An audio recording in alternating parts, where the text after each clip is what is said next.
योग के बहुत सारे प्रकार हैं। भारतीय शास्त्रों में, दर्शनों में, वेदों में, उपनिषदों में, ब्राह्मण में, आरण्यक में, रामायण में, महाभारत में, लौकिक साहित्य में, हर जगह किसी न किसी रूप में हमें योग की बातें मिलती हैं।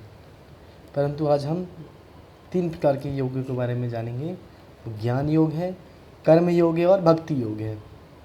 ज्ञान योग, कर्म योग, भक्ति योग। इसको गीता में ज्ञान योग को सांख्य योग भी कहा गया, श्री भगवान के मुख से, श्री कृष्ण जी के मुख से। तो योग के मार्ग में साधन प्रणालियाँ भिन्न भिन्न होती हैं। भिन्न भिन्न होने पर भी सभी का लक्ष्य, ध्येय और मोक्ष एक ही है।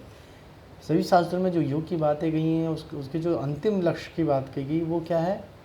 वो मोक्ष है, कैवल्य है, ईश्वर को पाना है, समाधि है। जैसे कि एक पर्वत के शिखर पर चढ़ने के कई मार्ग होते हैं, सभी का लक्ष्य एक ही होता है, एक ही, वही है ना। तो ये चीज़ें हैं। तो मार्ग अलग होने से मतलब नहीं है, मतलब मूल लक्ष्य को पाना। भक्ति योग, ज्ञान योग, कर्म, 3 प्रकार की बात करेंगे आज हम। ज्ञान योग क्या है? ज्ञान योग साधना के साधनों का प्रयोग करते हुए लक्ष्य को प्राप्त किया जाए, वह मार्ग ज्ञान योग कहलाता है। श्रीमद् भगवत गीता में ज्ञान योग को सांख्य योग कहा गया है। ज्ञान योग द्वारा ब्रह्म से साक्षात्कार हो जाता है, जिससे साधक में अहम ब्रह्मास्मि का भाव जागृत होता है। ये वेदांत के अंदर, वेदांत दर्शन के भी अंदर आता है। जो छठा दर्शन है हमारा, आस्तिक दर्शन के अंदर जो आता है, वो सही ज्ञान हो जाना, अविद्या से मुक्ति मिल जाना, जो चीज़ जैसी है वैसी दिखना, यानी सृष्टि जैसी है वैसी दिखना, और अब ईश्वर को पा लेना, समझ लेना, कुछ चीज़ जानने का शेष ना रहना, उस पाने की अभिलाषा ना रहना, ये हमारा ज्ञान योग है। ब्रह्म भाव की स्थिति को प्राप्त करना, यह ब्रह्म भाव की स्थिति ही मोक्ष है। ज्ञान योग से विवेक ज्ञान की प्राप्ति होती है, जिसके द्वारा सही गलत का ज्ञान होता है। नित्य अनित्य का ज्ञान प्राप्त कर मनुष्य जीवन के उद्देश्य को प्राप्त करना ही ज्ञान योग का उद्देश्य है, अर्थात समग्र स्वास्थ्य के साथ साथ मोक्ष की प्राप्ति। ज्ञान योग साधना क्या है? ज्ञान योग साधना द्वारा सजगता की प्राप्ति होती है। ज्ञान योग ऐसी सजगता की प्राप्ति है जो मनुष्य को अपने अंतर में उतार देती है।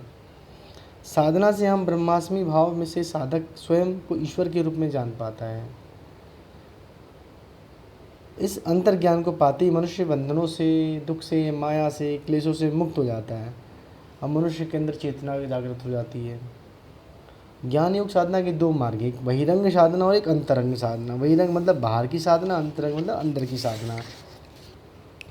बहिरंग साधना में 4 प्रकार हैं: विवेक, वैराग्य, षट संपत्ति और मुमुक्षुत्व। तो विवेक किसको कहते हैं? विवेक एक शक्ति, दिव्य शक्ति, जो मनुष्य को अविद्या से दूर करती है। और वो सकारात्मक ऊर्जा है जो लौकिक दृष्टि से सही गलत का ज्ञान कराती है। ब्रह्म ही सत्य अजर है हमारे, उसकी प्राप्ति के लिए साधक को विवेक की आवश्यकता पड़ती है, उसके बगैर काम नहीं चल सकता। जिस प्रकार शरीर शुद्धि के लिए हम शुद्ध भोजन ग्रहण करते हैं, उसी प्रकार विवेक आवश्यक है हमारे जीवन के लिए। वैराग्य दूसरा है। वैराग्य का अर्थ होता है बिना राग के, जिसमें राग ना हो। इसमें मनुष्य को विवेक ज्ञान की प्राप्ति के पश्चात संसार के भोगों के प्रति आसक्ति नहीं थी। जब तक हम राग में रहेंगे, आनंद लेंगे इस माया के होने वाली चीज़ों का, तब तक हमें विवेक नहीं होगा। विवेक नहीं होगी तो वैराग्य नहीं होगा, यानी विवेक के बाद ही वैराग्य होता है। आपको इंद्रियों पर संयमित रहना। फिर षट संपत्ति है जो तीसरी है। षट संपत्ति के 6 भाग हैं: शम, दम, तितिक्षा, उपरति, श्रद्धा, समाधान। सम किसको कहते हैं? इंद्रिय निग्रह कर आत्मा को परमात्मा में लगाना सम है। इंद्रियों को रोककर अपनी आत्मा को परमात्मा से जोड़ देना, मिलाना, एकत्व करना, तादात्म्यकार करना, वो है हमारा शम। दम क्या है? दम का अर्थ है समाप्त कर देना, दमन कर देना, खत्म कर देना। इंद्रियों के विषय का दमन यानी काबू करके रोक, उन्हें ताला लगा देना, लॉक लगा देना, वो इंद्रियों को दमन करना, मार डालना। तितिक्षा क्या है? अपने लक्ष्य की प्राप्ति के लिए द्वंद्वों को, कष्टों को सहना। जब भी आप कोई कार्य करते हैं, उस कार्य में आपको समस्याएं आती हैं, विघ्न आते हैं, बाधाएं आती हैं, तो वो आपके कष्ट होते हैं। उन कष्टों को सहते हुए आप आगे निकल जाओ तो आप तितिक्षा कहलाती है। उपरति क्या है? उपरति अर्थात विरति हो जाना है। किसी भी वस्तु के प्राप्त हो जाने पर उसमें आसक्ति ना रहना। आपको बहुत मूल्यवान चीज़ मिल गई है, आपको ऐसी चीज़ मिल गई है जिसके कारण आप उसी में ही तल्लीन है, उसी में समाहित रहते हैं, उसी से जुड़े हुए रहते हैं और बाकी चीज़ भूलते जाते हैं, अपने लक्ष्य को भूलते जाते हैं, तो वह उपरति कहलाती है। श्रद्धा क्या है?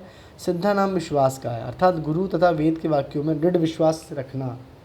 उपदेश, गुरु वाक्य, ईश्वर वाक्य, ईश्वर के सिद्धांत जो वेदों के द्वारा मिलेगा उनको पालन करना ही हमारी श्रद्धा है, उनके पे श्रद्धा रखना विश्वास करके। समाधान क्या है? चित्त को एकाग्र करना, आत्मसंधान करना, उस सही मार्ग की ओर बढ़ना, मन बुद्धि को रोक करके मन बुद्धि की समस्याओं को दूर करते हुए उसको अंतःकरण अंतर्दृष्टि देते हुए आगे बढ़ते रहना ही समाधान है। ये षट संपत्ति हुई। षट संपत्ति में सम, दम, तितिक्षा, उपरति, श्रद्धा और समाधान। अंतिम क्या है? मुमुक्षुत्व, जो बहिरंग का अंतिम है। पहला विवेक था, दूसरा वैराग्य, तीसरा षट संपत्ति और चौथा मुमुक्षुत्व यानी मोक्ष, केवल्य। इसकी इच्छा रखना ही मुमुक्षुत्व कहलाता है। ये तो अंतरंग है। अब बहिरंग कौन कौन से हैं? नहीं, बहिरंग थे, अब अंतरंग देखिए। श्रवण, मनन, निधिध्यासन। श्रवण मतलब सुनना ब्रह्म ज्ञान के विषयों को, गुरुमुख के विषयों को, उस सच्ची विद्या को जिसमें हमारे कानों को शुद्धता प्रदान हो, हमारे मन को। उसके बाद मनन है, श्रवण किया हुआ ज्ञान। मनन, श्रवण किया हुआ ज्ञान यथार्थ रूप में अंतरंग में उतार लेना ही मनन कहलाता है। यानी जो सुना है अच्छी चीज़ों को उन बार बार चिंतन करना, ध्यान करना, स्मरण करना ही मनन कहलाता है। और निधिध्यासन क्या है? ये अनुभव प्राप्त ज्ञान में उपयोग तथा बोध प्राप्त करना ही निधिध्यासन कहलाता है, यानी कि उसको ध्यान करना।